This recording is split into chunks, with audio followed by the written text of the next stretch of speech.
Good morning! Tayo ay Magno North Loop ngayon. Let's go! Hindi na tayo magbibikal, kaya magnorte naman tayo. Ride safe sa lahat ng bumabiyahe. Are the friends of God, they live with Him forever. The just are the friends of God, they live with Him forever. Nandito na tayo sa Eagle of the North, Ago o La Union, ang estatwang agila na handa ng lumipad, na gawa ni Architect Anselmo de Ag, na sumisimbolo sa kapangyarihan ng pamilya Marcos. Binabaybay naman natin ngayon ang Almeida Man-Made Forest, na isa sa mga pinapasyalan dito sa Balawan, La Union. Kung nature lover ka, siguradong mapapahinto at magpapalitroto ka sa lugar na ito. Huwag ninyong palampasin ang lugar na ito pagpupunta kayong Ilocos.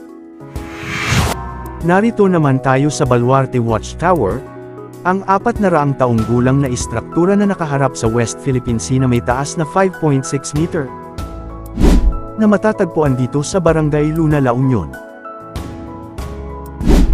Ngayon ay papasok na tayo sa rehiyon ng Ilocos, dito sa Tagudin, Ilocos Sur. At ngayon ay babagtasin natin ang mahabang tulay ng Quirino Bridge na may habang 456 na metro, na kung saan ay makikita sa kanang bahagi ng tulay ang putol na tulay ng Old Quirino Bridge o kilala bilang Banawang Bridge na nasira nung kasagsagan ng Bagyong Egay. Ito ay matatagpuan sa Banawang, Ilocos Sur.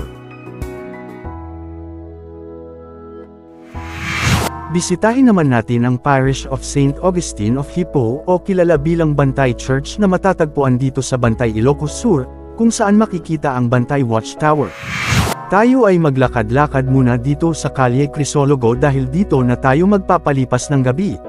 Ang Calle Crisologo ay isa sa mga pasyalan dito sa Vigan, Ilocos Sur na may habang 500 meters na napapalibutan ng mga ancestral house o mga lumang istruktura. Marami ka din makikitang mga kalisya dito na maaaring arkilahin para ilibot ka paikot. Dumaan muna tayo dito sa Arco ng Vigan, bago tayo bumiyahe papuntang Apari. Here we are, Ilocos Sur, Ilocos Norte border arch dito sa Sinait, Ilocos Sur at Bado, Ilocos Norte.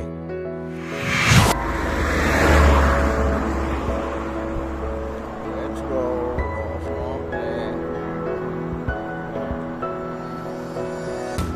Ride safe everyone, let's go. Alright, dito na tayo sa Paway Church o ang St. Augustine Parish Church na matatagpuan dito sa Paway, Ilocos Norte.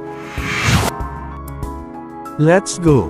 Masyado tayong maagang nakarating dito sa Paway Church kaya mag-aalay na lang tayo ng kaunting panalangin na gabayan tayo sa ating biyahe, dahil tayo ay dederecho na sa Bangi Windmills. Ang Bangi Windmills ng Ilocos Norte. Grabe ang biyahe papunta dito, coastal roads ang makikitang view kaso derechong kalsada pero napapasayaw ka sa hampas ng sumasalubong na hangin, takbong 90 km per hour parang 50 km per hour lang. Sayang nga lang at hindi umiikot ang mga windmills ngayon, pero sulit na sulit ang punta, samahan pa ng magandang panahon. Maririnig nyo na sobrang lakas ng hangin dito at matataas ang alon. Andito na tayo sa taas ng Luzon.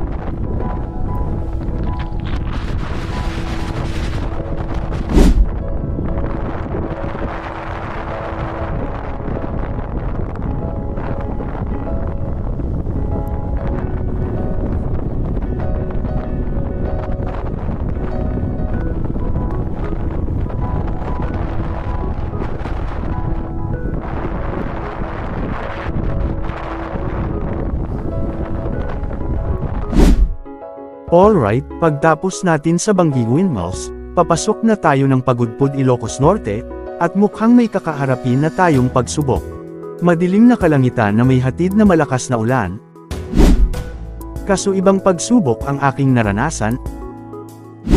Hindi kami magkaintindihan nung tinanong kong lokal, kaya napatango na lang ako. Tayo muna ay magpahinga at magsuot na ng kapote para tuloy-tuloy na ang biyahe. Sunod na destinasyon.